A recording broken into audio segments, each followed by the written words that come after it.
listening to Tapped In, Buncombe County's half hour to empower on WRES 100.7 FM in Asheville. Listen up and get tapped into local important resources, information, and topics. Learn more about the topics of today's show at buncombecounty.org. Okay, it's time to get tapped in.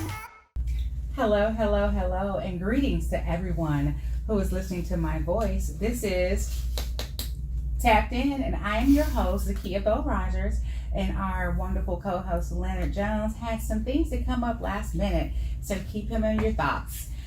Leonard and I actually work for Buncombe County, the Communications and Public Engagement Department, and we do wear capes. And joining us today is Paulina Mendez. See, I was getting ready to put a bunch of letters in there. Okay. With the Buncombe County Family Justice Program Manager, and along with Caitrin Doyle. I was getting ready. See, I'm giving everybody extra letters. Outreach Coordinator, and Kevin Long, Lethality Assessment Protocol Coordinator, and they're both with HelpMate.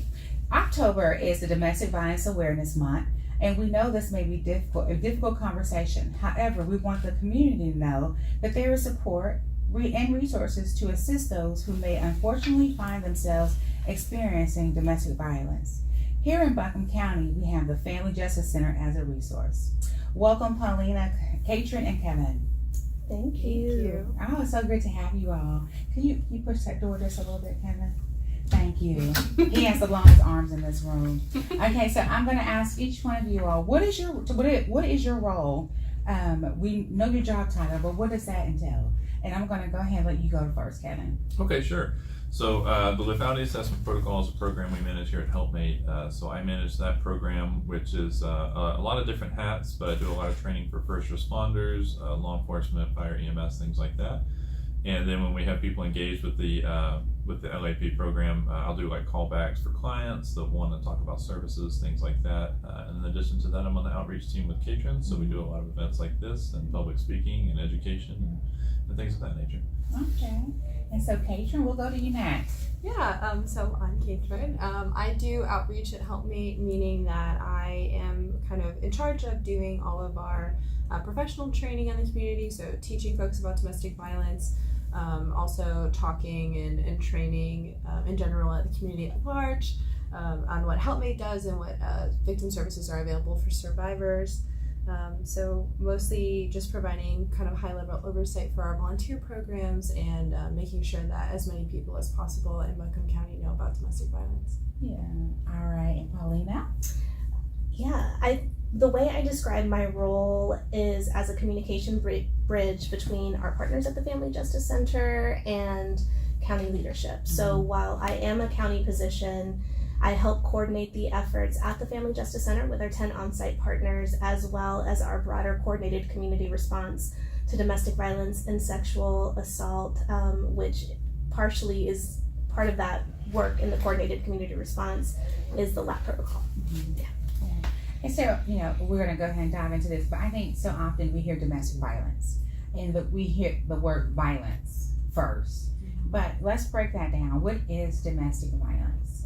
Either one of you all can take that one.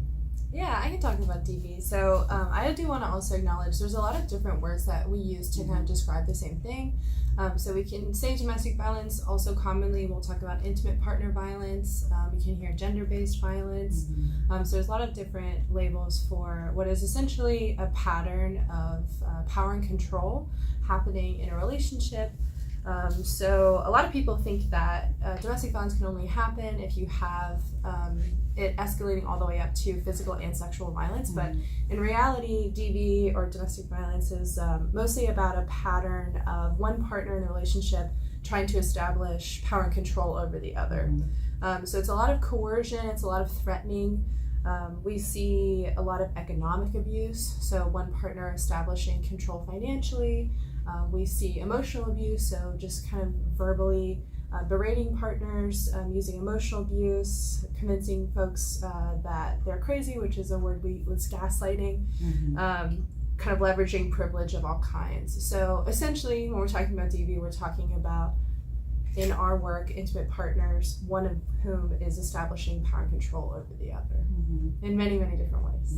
And I'm so glad you went into detail of that, because we always think violence physical, but it becomes emotional. It can be medical. And you're probably wondering, well, what does medical look like? And that's the medical neglect. You want to go into details on that one? Yeah, so what we see a lot of the time is folks are being involved with a partner who's also a caregiver. So when we have that happening, if that caregiver is also using power and control in that relationship, that person can prevent the other person from accessing medical services, from getting regular medical help, from being able to show up to appointments, sabotaging the ability to pay for medical assistance, just in general, really sabotaging all kinds of care in every arena of life. And so there are so many levels and so many different ways, and I think it's so important that we learn about this. And one of the things I think that we all can agree on, that we see the beginning of domestic violence even as children, like different things that society gives us. I know one of those big things, like when a little boy would hit you in elementary, they would say, oh, he only hits you because he likes you. And so I know a lot of us have been trying to change that dialogue, So, yeah, anything you want to add, Kevin, on that? No, and it's always good to bring up children. That's a big part of the training we talk about as well, because it's a big part of preventative care is educating younger folks on what a healthy relationship should look like, and then looking for signs of maybe things happening in the home where maybe we can intervene. So some of the stats we talk about, sometimes we know that if a child is in a home where they're exposed to domestic violence, we know that like young boys are 4 times more likely to become abusers. So if we can intervene early, we might be able to prevent it in the future. And young girls in the home are 4 times more likely to become victims. So early intervention is a big part of that, seeing it in kids, changing that behavior, teaching them it's not okay. That's a big part of what we do as well. Yeah, and you brought up a word, statistic. So, and we always think about women being the victim. We know that there are many different ways people can become victims. So can you all give us the statistics about around DV and gender and population? Yeah, so I can shed some light on that. So statistically, 1 in 7 men will experience IPV in their lifetime, and it's 1 in 3 women. What we do know is that as we have intersecting identities, or if we're a part of communities that have been historically marginalized, the intensity can increase with that, and the numbers and statistics can also increase with that. So for example, LGBTQIA individuals, some of the stats that are out there in the research shows that 50% are more likely to experience IPV as opposed to like 35% of white women. When we look at statistics for Black women, we're looking at 44%, 45%. So I think it's important to be able to just acknowledge that if we are in a society that is layering oppression, then the impacts of something that can be so isolating are going to intensify. Same with the Latino population. I will say, because being Latina or being Latino, like that is an ethnicity and not a race. There are white Latinos, Black Latinos, Asian Latinos. It is a little more difficult to parse out, but I do think that the immigrant paradox is really interesting. And that is that like immigrants to this country, as opposed to like US born Latina people, actually have better outcomes than they do the longer they're here in the United States. You can see that with IPV. You can also see it with things like infant mortality rate. But I just think that's kind of interesting to note. Okay. Anything you want to add? I would add, yeah, that's so true. So Paulina touches on kind of the meat of what we wanted to express today, which is that any kind of level of marginalization that a person is experiencing is going to increase the impact of domestic violence. So that's, as Paulina said, it's race, ethnicity, ability. So that kind of plays in sexual orientation, gender identity, spoken language, documentation status, everything. Some additional statistics that I think are helpful for people to hear. Over 90%, so 90% of homeless women have experienced severe physical or sexual abuse in their lifetime. And we are seeing right now that between 22 and 57% of all homeless women report that domestic violence is the reason that they are homeless. So actively being the cause of their homelessness. Additionally, 38% of all victims of DV become homeless at some point in their lives, likely as a result of them trying to flee their home and seek safety elsewhere. And right now, according to the National Coalition for Homeless, domestic violence is the third leading cause of family homelessness in this country.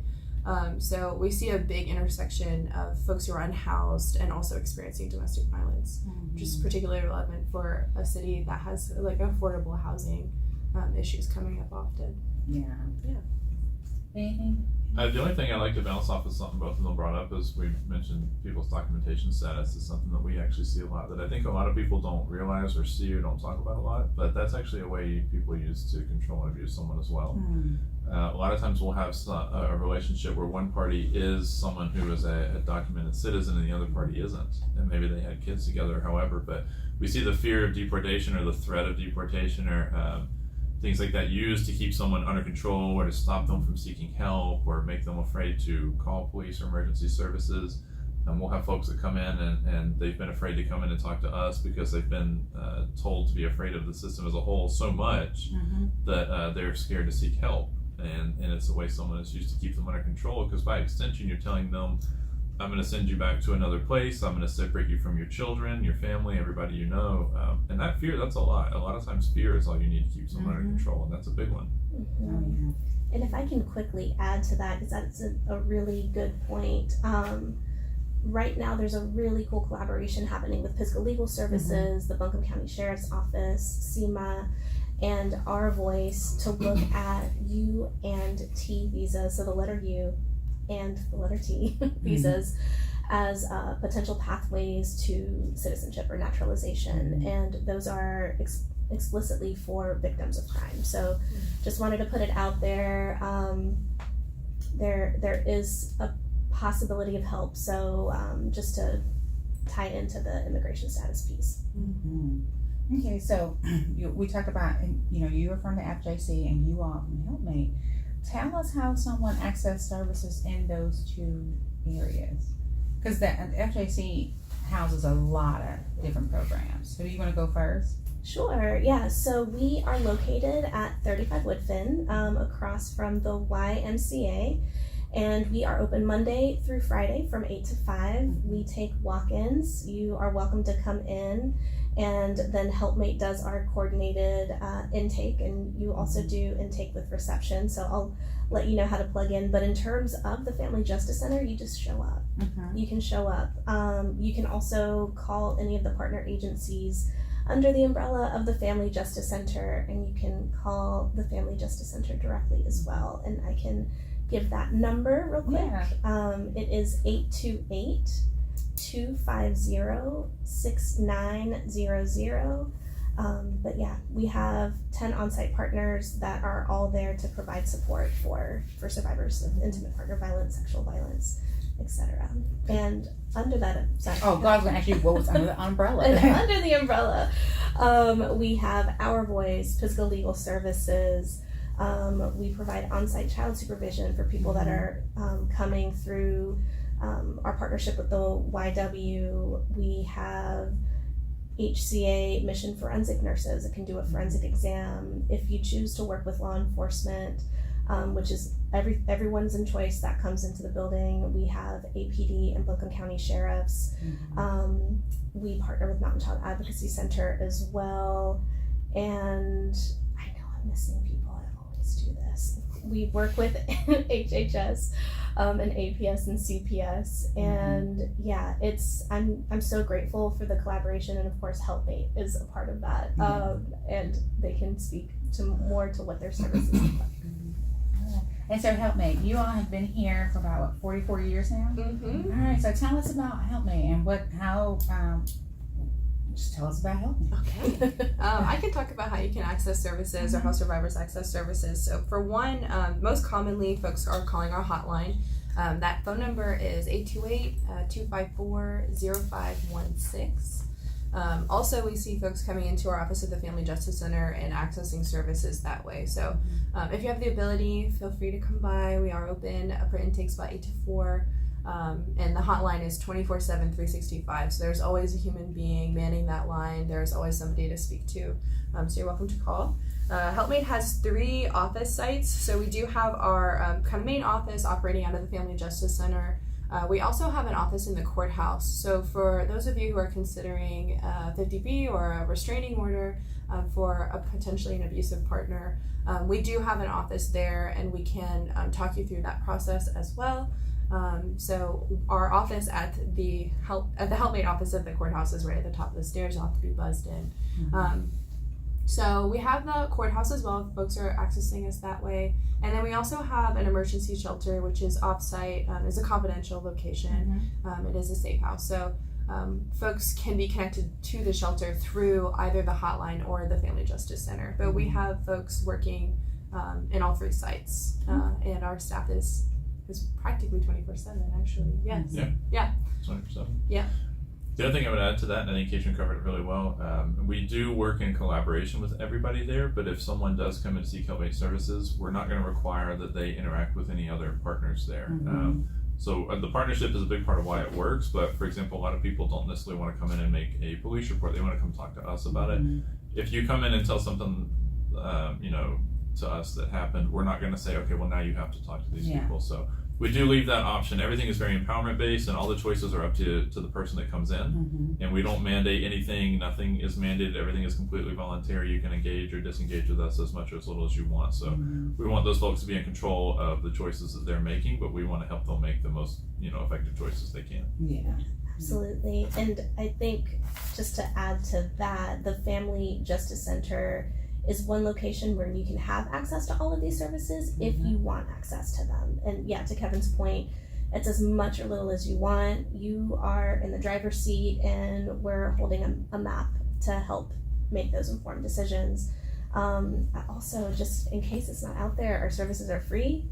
They're confidential, and they are trauma informed, which is a fancy way of saying we specialize in working with people that have gone through some traumatic incidents. Yeah, and I think, also with trauma, everybody thinks that it has to be like extremely horrible.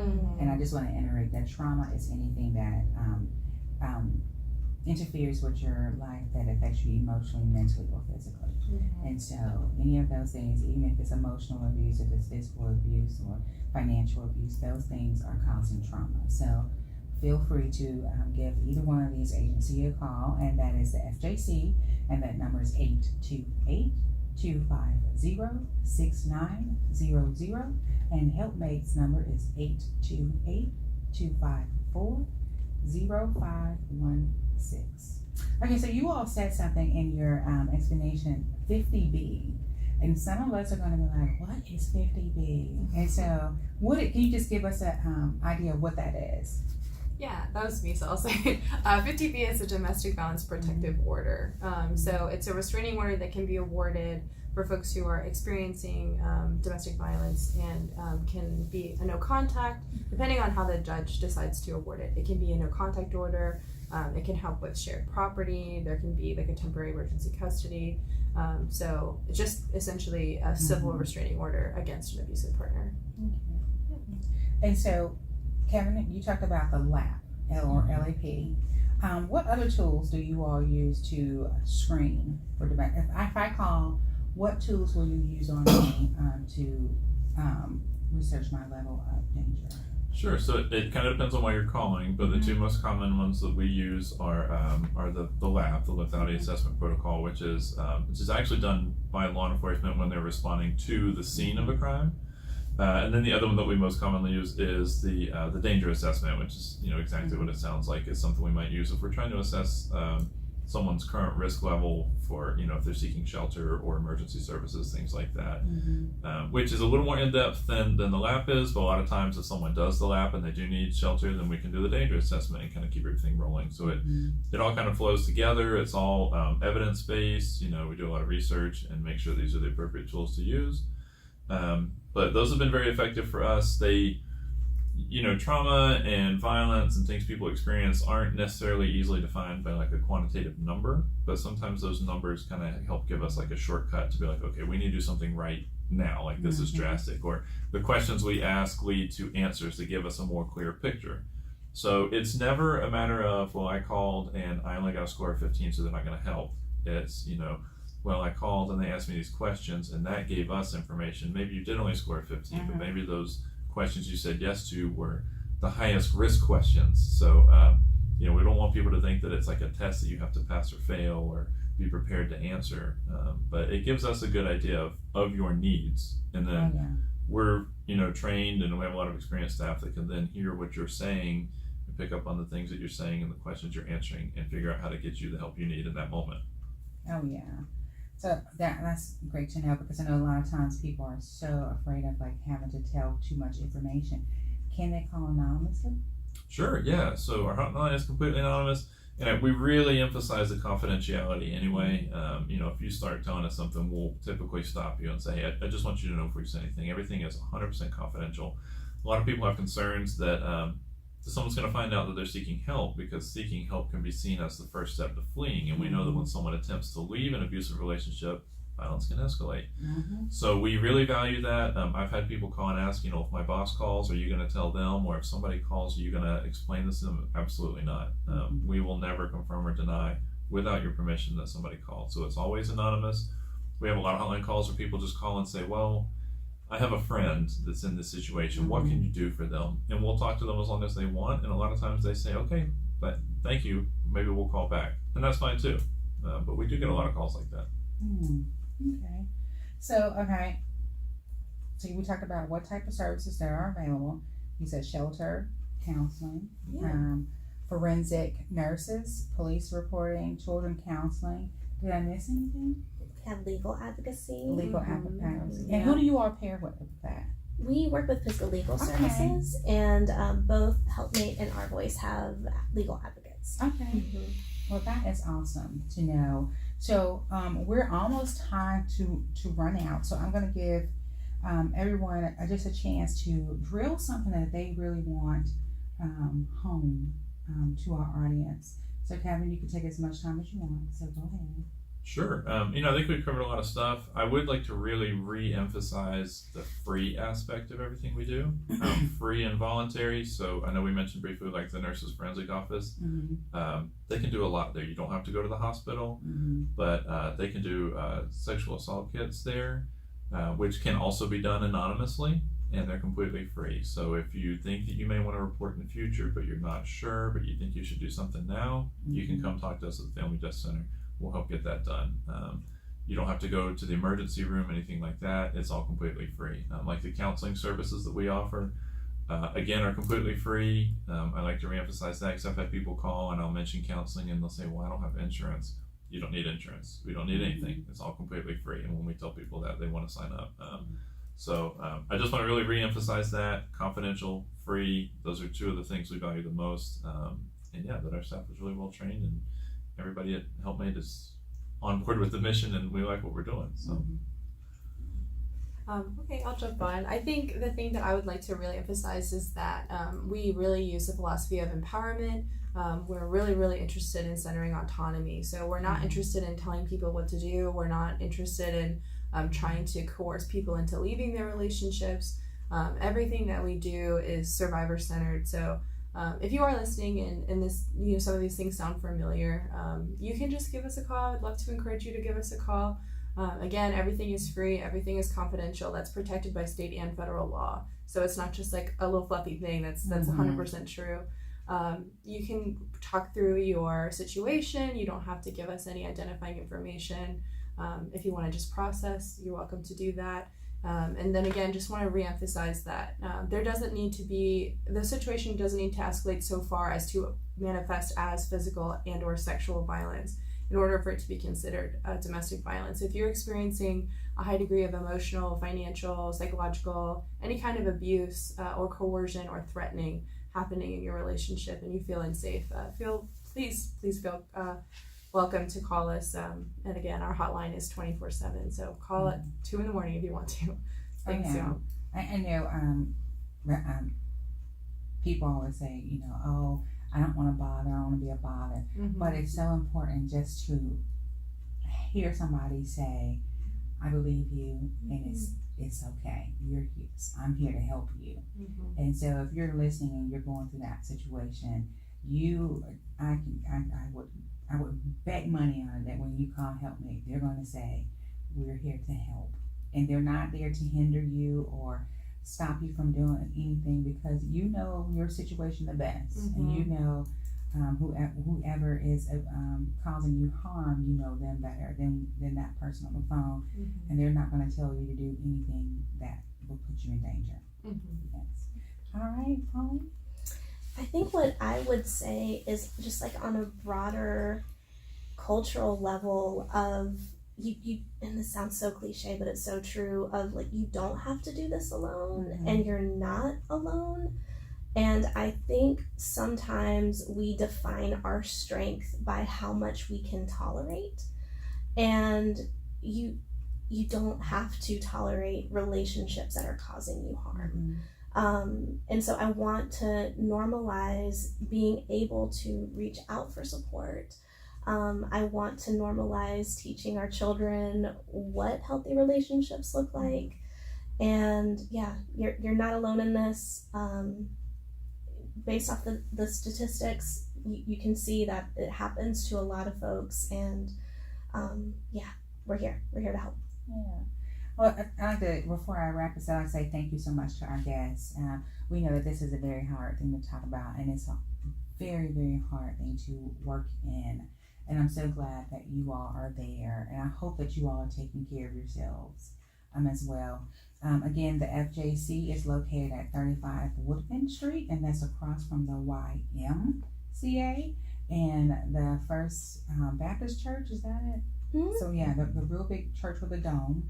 And their number is 828-250-6900. And in that building is also HelpMate. And you can reach them at 828-254-0516. And they also have information on a web page on the internet. If you Google HelpMate, you can get on their web page. And there's also a button on there. If somebody comes up, you can exit out of it really quick. And it won't be able to be traced back. So just letting you know to be safe. I think so often we have ideas of what relationships should be and what they are and what they are not. But it is important to talk about the things that you expect in a relationship. It is important to be honored in relationships. It is important to have a voice. So if you're feeling like your voice is not present in your relationship and you just want to run some information by someone, reach out and talk to someone. Always tell someone what's going on. Your doctor, your best friend, have someone who knows what's going on. Because the thing is, once you tell someone, you're starting to release that secret. Because secrets like that cause more damage and cause more illness. So as we fall into this new season, I would love for everyone to fall into supporting each other, holding each other accountable, looking at services within our community. There are so many things that we can do. HelpMate is having a candlelight vigil October 26th, and that is to honor those whose lives were lost due to domestic violence. If you know someone or if you would like to be there in attendance, please do. And that will be... It's at the Dr. Wesley Grant Community Center. Yes. In the auditorium. In the auditorium. So please, if you can, come, bring a friend, bring 4 friends, but just come out. Remember that we are always one Buncombe, and we know that when we work together, we are stronger. Until next time, you've been tapped in. Thank you for listening to Tapped In, Buncombe County's half hour to empower, here on WRES 100.7 FM in Nashville. Learn more about today's topic at buncombecounty.org. Otherwise, stay tuned for more great episodes coming up.